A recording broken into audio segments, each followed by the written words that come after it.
Hello, my name is Jessica Amir-Foote, and we're here to talk about Note Reading 101, Alto Clef. So all my violists, we're going to beef up your note reading skills just a little bit.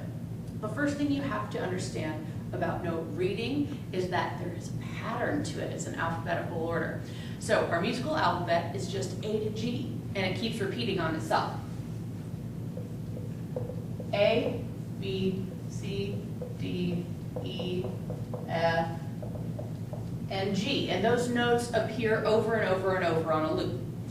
Now, how does that apply to your clef? Once you know where you have one anchor note, you can base everything off of that while you're still decoding before you become fluent. So, in alto clef looks like this.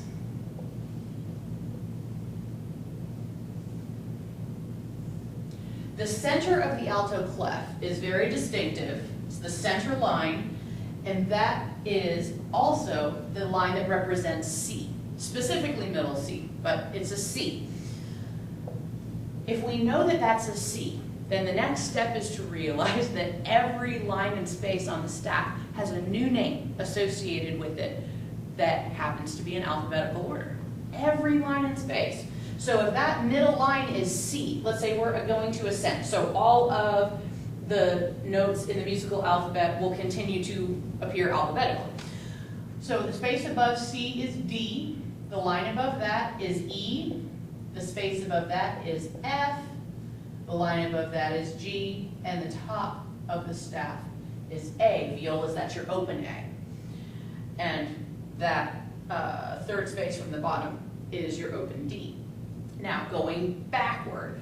Now, if we're going down the staff, we're going to go backward in the musical alphabet. So, before C in the alphabet comes B, before B is A, before that is G, violas, that's your open G, then F on the bottom line, and E below the staff. Now, that names all of the notes that appear on lines and spaces on the staff itself. If we want to play notes beyond that, which we do, we have to add what are called ledger lines. Ledger lines expand the staff in either direction to accommodate notes that wouldn't fit on the staff by themselves. So, a ledger line is just a little line that you add either below the staff or above the staff, like so.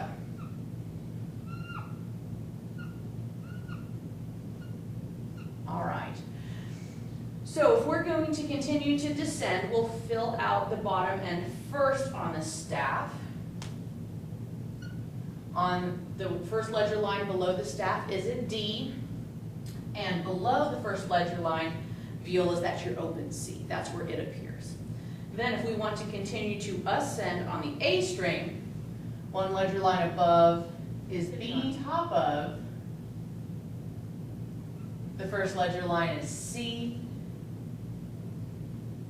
Sitting on the second line above, or I should say, yes, right on the line is a D. And sitting on top of that, second ledger line is E, where violas, that's your fourth finger, E on the A string.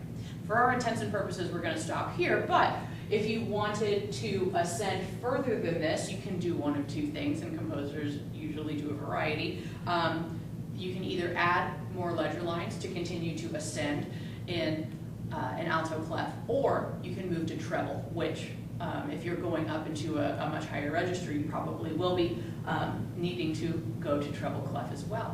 But that's it. That's how you read alto clef. It's all in alphabetical order, as you can see. A, B, C, D, E, F, G on a loop. A, B, C, D, E, and it would continue.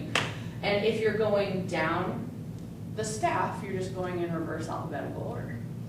If you have any other questions, please don't hesitate to ask, and I'll see you in